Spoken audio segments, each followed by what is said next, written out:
आइए जागरण की मुख्य कहानी की ओर आपको ले चल रहे हैं। सुनिए, लीजिए ध्यान से सुनना समझना। आप लोग जानते होंगे माँ भगवती की जब पूजा की जाती है, माताएं बहनें विशेष तौर से नवदुर्गा व्रत रहती हैं। भाई लोग कम रहते हैं लेकिन पर माताएं बहनें ज्यादा रहती हैं। आपने देखा होगा दुर्गा पूजन में, भगवती मैया की पूजा में, व्रत में नारियल चढ़ाया जाता है। आखिर ऐसा क्यों, नारियल ही क्यों चढ़ाया जाता है? इस कहानी के माध्यम से आपको जानकारी होगी। सुनिए।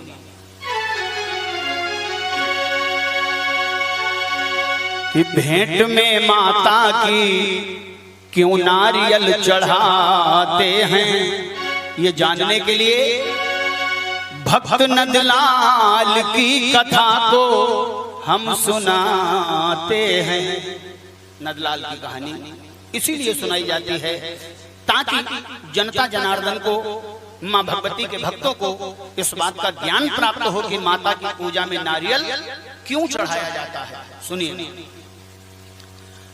नंदलाल भक्त की कहानी कहां से प्रारंभ होती है? दिल्ली के पास में नरेला नामक एक गांव था। पहले था गांव और अब डेवलप होते होते होते होते दिल्ली का ही एक हिस्सा बन चुका है। दिल्ली के पास नरेला नामक गांव में नंदलाल नाम का एक कुम्हार रहता था।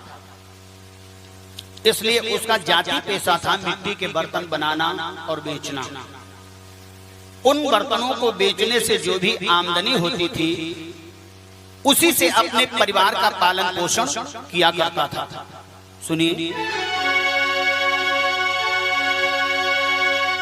भेंट में माता की क्यों नारियल चढ़ाते हैं, ये जानने के लिए भक्त नंदलाल की कथा को हम सुनाते हैं। कि नरेला ग्राम का वासी नंदलाल प्यारा था और मिट्टी के बर्तन बेच करता वो गुजारा था। कुम्हार वो था कहलाता, बताते संती गाथा, दूर से मिट्टी लाकर वो मिट्टी के बर्तन बनाता।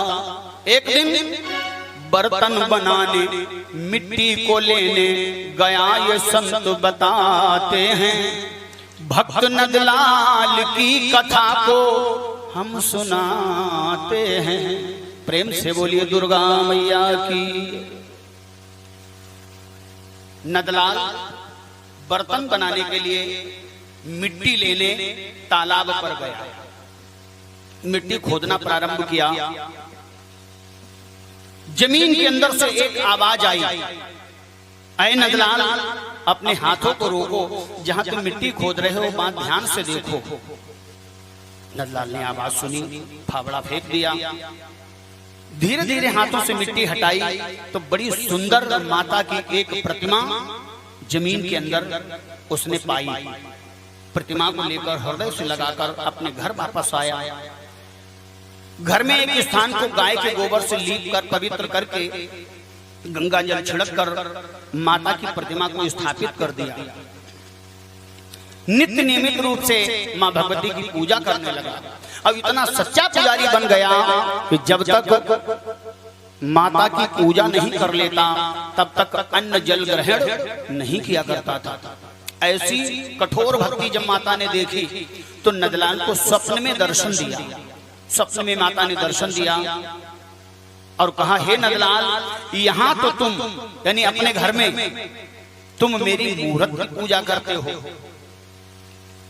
लेकिन जब तुम मेरे धाम वैष्णो देवी के दरबार में आओगे तब मैं तुम्हें साक्षात रूप में दर्शन दिखाऊंगा।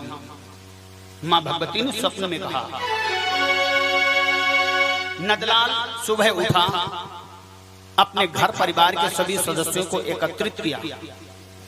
चाचा ताऊ माता पिता भाई बहन सब एकत्रित हैं और नंदलाल अपने स्वप्न की बात परिवार वालों को बताने लगा और कहने लगा। बीती रात में मैंने देखा सुंदर है एक सपना, सपने में देवी मैया ने मुझे दर्श दिखाया अपना, एक सपना हो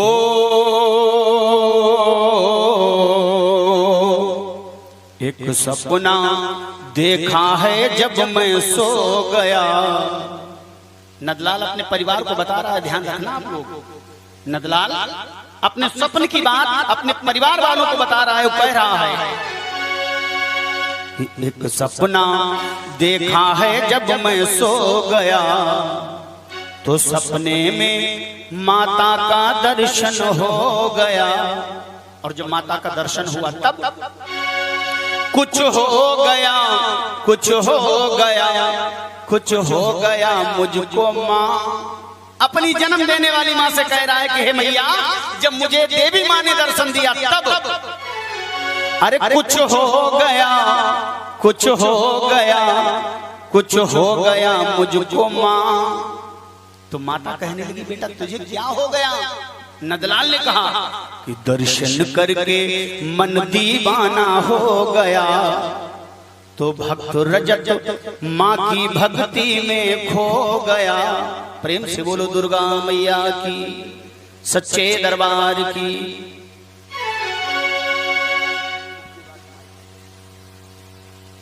आइए भक्त नंदलाल ने कहा जब मैंने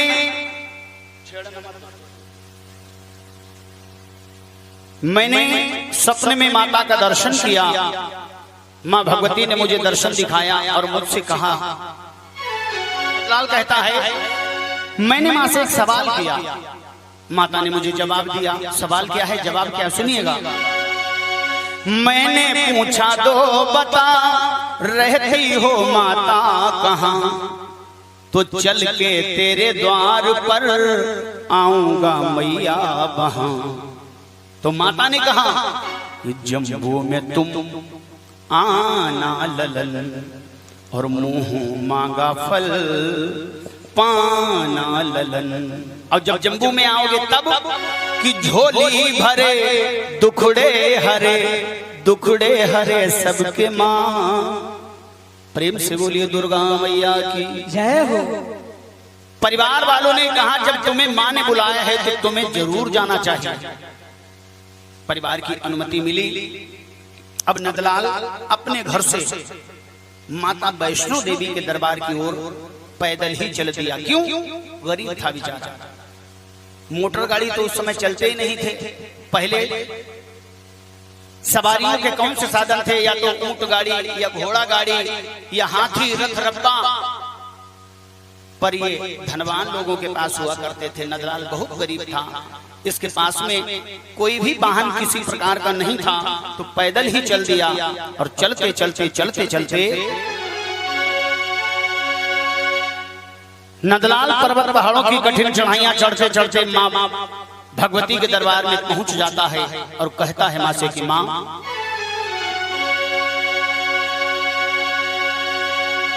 माता जिनको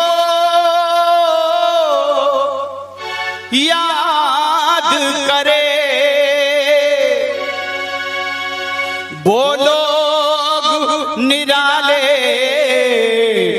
होते हैं, और माता जिनका नाम पुकारे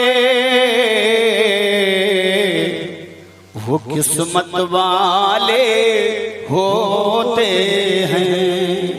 हे भैया, मैं बहुत ही सौभाग्यशाली हूँ जो आपने मुझे बुलाया, तो मैं आपके द्वार पर आया। नंदलाल कहता है कि तूने मुझे बुलाया शेरा वालिए, तो मैं आया मेहरा वालिए। ओ शेरा वालिए, पहाड़ा वालिए, मेहरा वालिए। माँ तूने मुझे बुलाया शेरा वालिए। मैं आया शेरा वालिए। बोलिए दुर्गा मैया की जय। अब भक्त नंदलाल खड़ा है माता के मंदिर में, इंतजार है माता के साक्षात दर्शन का। अब केवल नंदलाल ही नहीं, सैकड़ों हजारों भक्तों की भीड़ लगी है, जो आता है फल फूल मेवा मिष्ठान द्रव्य दक्षिणा इत्यादि माता के चरणों में समर्पित करके, जो वहां मूर्ति जो वहां प्रतिमा पिंडी स्थापित हैं उनके ऊपर फल फूल मेवा मिष्ठान चढ़ाकर भक्त सोचते हैं मुझे माता का दर्शन मिल गया, ऐसा सोचकर अपने अपने घर वापस चले जाते हैं।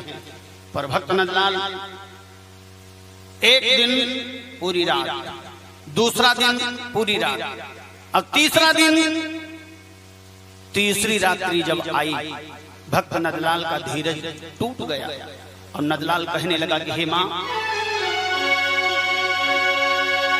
आपने मुझसे वादा किया था कि जब मैं आपके दरबार में आऊंगा आप मुझे प्रत्यक्ष रूप में दर्शन दिखाएंगी, लेकिन यहाँ तो केवल मूर्ति का दर्शन कर रहे हैं भक्त। ऐसी मूर्ति तो आपकी ही कृपा से मुझे प्राप्त हुई थी, ऐसी मूर्ति का दर्शन तो मैं अपने घर भी करता था।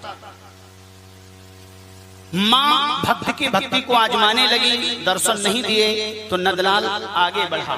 आप देख रहे हैं माता के हाथ में एक तलवार है, वहां अष्टधातु की मूर्ति थी और लोहे की तलवार थी उस मूर्ति में, सचमुच की तलवार। भक्त नंदलाल ने माता के हाथ से मूर्ति से तलवार निकाल ली और अपना सर काट कर माता के चरणों में चढ़ा दिया, ये कहते हुए कि हे मां,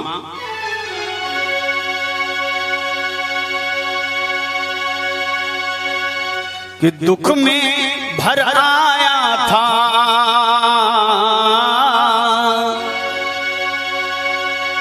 और खड्ग उठाया था, दुख में भर आया था खड्ग उठाया था, सर अपना खंडित है कीन्हा। ये कहते हुए कि मां, दर्शन बिना भी क्या जीना, दर्शन बिना भी क्या जीना। आपके दर्शनों के बिना कोई जिंदगी है, मैं जीवित नहीं रहूंगा मैया। यदि आप मुझे दर्शन नहीं दिखाएंगे तो मैं जिंदा नहीं रहूंगा। ऐसा कहते हुए नंदलाल ने जब अपना सर काट कर माता के चरणों में चढ़ाया, मां भगवती का सिंहासन स्वर्ग में डोलने लगा। माता ने दिव्य दृष्टि के द्वारा देखा, अहारे भक्त नंदलाल इतना सच्चा और इतना पक्का भक्त कोई और नहीं। मां भगवती स्वर्ग से चलकर माता वैष्णो देवी के दरबार में प्रकट होती है। प्रकट होकर मैया ने नंदलाल के सर को धड़ से मिलाया, अमृत छिड़क दिया। भक्त नंदलाल जय माता की कहते हुए उठकर बैठ गया। और जब भक्त नंदलाल उठकर बैठ गया, माता के चरणों में विनती करने लगा कि मैया, मेरा बड़ा सौभाग्य रहा जो आपके चरणों में मेरे प्राण निकले। मैं आपके चरणों में विनती करता हूं कि आप मुझे जीवित न करती तो अच्छा होता। ऐसा कहकर नंदलाल ने फिर अपना सर काट दिया। माता ने फिर सर को जोड़कर जिंदा कर दिया। नंदलाल ने तीसरी बार भी सर काट दिया, कहा मां मुझे जिंदा मत करना। लेकिन माता ने तीसरी बार भी नंदलाल को जीवित कर दिया। अब नंदलाल माता के चरणों में गिर गया, मां मैं बार बार आपसे विनती करता हूं कि आप मुझे जीवित न करना, फिर भी आप मुझे जिंदा कर देती हो। मां भगवती कहने लगी, नंदलाल मैं तुम्हारी भक्ति से बहुत खुश हूं, मैं चाहती हूं कि तुम मुझसे कुछ वरदान मांगो। तो नंदलाल कहने लगा, मां कि सोना चांदी हीरे मोती रंगले बंगले महल जवाहरे ये तो चाहे है हर कोई, मेरे नहीं काम के सारे। धन दौलत सोना चांदी हीरा मोती रुपया पैसा ये तो सांसारिक हर प्राणी चाहता है, लेकिन मां मैं ये कुछ नहीं चाहता हूं, तो मैं क्या मांगू आपसे। सोना चांदी हीरे मोती रंगले बंगले महल जवाहरे, ये तो चाहे है हर कोई मेरे नहीं काम के सारे। बैठे धुनी रमाए हम जोगी दर पे, बैठे धुनी रमाए हम जोगी दर पे। ओ माता ओ मैया हाथ दया का धर दो मेरे सर पे। माता हाथ दया का धर दो मेरे सर पे। प्रेम से बोलिए दुर्गा मैया की जय। नंदलाल कहता है माँ आप अपना वरद हस्त मेरे सर पे रख दो और मुझे कुछ नहीं चाहिए। माँ भगवती कहने लगी नंदलाल हम देवी देवताओं का एक नियम होता है, जिसकी भक्ति से खुश हो जाते हैं उसे वरदान के रूप में कुछ न कुछ जरूर देते हैं। तुम्हें कुछ न कुछ तो मांगना ही होगा। नंदलाल ने कहा अच्छा अगर आप मुझे मांगने के लिए बाध्य कर रही हो तो कृपा करके आप कोई ऐसी युक्ति कोई ऐसा तरीका बताओ मुझे कि मैंने तो अपना सर काटकर आपके चरणों में चढ़ाया तब आपने अपना दर्शन दिखाया। आगे कलयुग आ रहा है, कलयुग में आपको मानेंगे सब, पूजेंगे सब, व्रत सब रहेंगे, आरती सब करेंगे, लेकिन अगर बात आ जाए सर चढ़ाने की तो सर तो बहुत दूर की बात माता। कलयुग में कोई भी भक्त आपको उंगली तक काट कर नहीं चढ़ाएगा। श्रद्धावान तो सब होंगे, पूजेंगे सब, मानेंगे सब, लेकिन सर बहुत दूर की बात मां। कलयुग में कोई उंगली तक काटने को तैयार नहीं होगा। ये नंदलाल कह रहा है, हम नहीं कह रहे। और हमारी ना मानो तो आप लोग अपना अपना दिल टटोल कर देखो, सोच कर देखो। नव दुर्गा व्रत रहते हैं, जय जयकार करते हैं, लेकिन अगर सवाल आ जाए कि भाई पंडित जी एक उंगली काट कर चढ़ा दो तो पंडित जी विचार करेंगे, जबकि 5 हैं एक हाथ में, कोई कमी नहीं है। एक हाथ में 5, दोनों हाथों में 10, पैरों की भी जोड़ लो तो 20 उंगलियां इस मैया ने ही दी। लेकिन फिर भी अगर बात आ जाए तो एक भी कोई काट कर चढ़ाने को तैयार नहीं होगा। मां भगवती कहने लगी नंदलाल आखिर तुम क्या कहना चाहते हो, स्पष्ट शब्दों में कहो। नंदलाल ने हाथ जोड़े मां मैं केवल यही कहना चाहता हूं कोई ऐसा तरीका बताओ जिससे भक्तों को अपना सर भी न काटना पड़े और आपका दर्शन भी मिल जाए, आपकी कृपा भी भक्तों पर हो जाए। माता ने कहा ठीक है नंदलाल, तुमने जन कल्याण की बात कही है, समाज के हित की बात कही है, तो आज मैं तुम्हें वरदान देती हूँ आज के बाद किसी भी भक्त को अपना सर काटकर चढ़ाने की कोई आवश्यकता नहीं है। आज के बाद जो भक्त सच्चे मन से मुझे हरे नारियल की भेंट चढ़ाएगा मैं समझूंगी कि उसने मुझे अपना सर काट कर चढ़ा दिया है।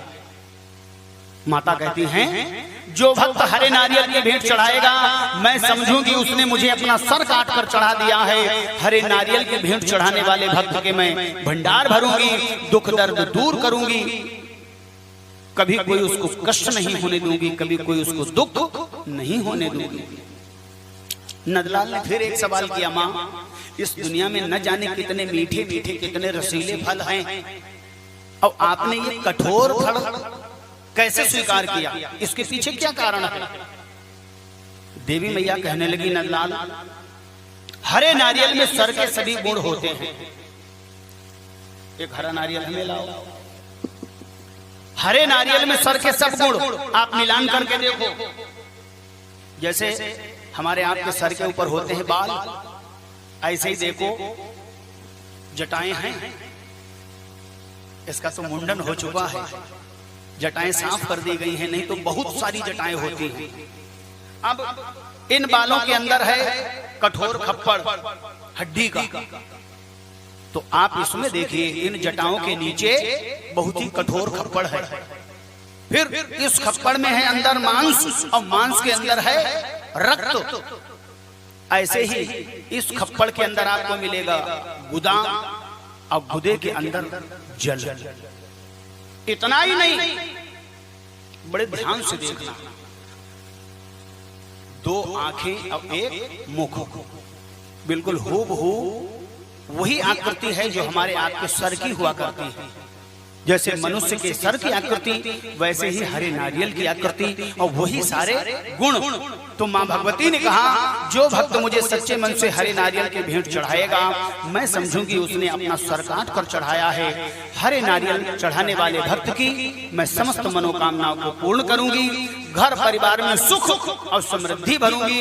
इसलिए एक बार दोनों हाथ उठाएं, प्रेम से बोले दुर्गा मैया की, बोल सच्चे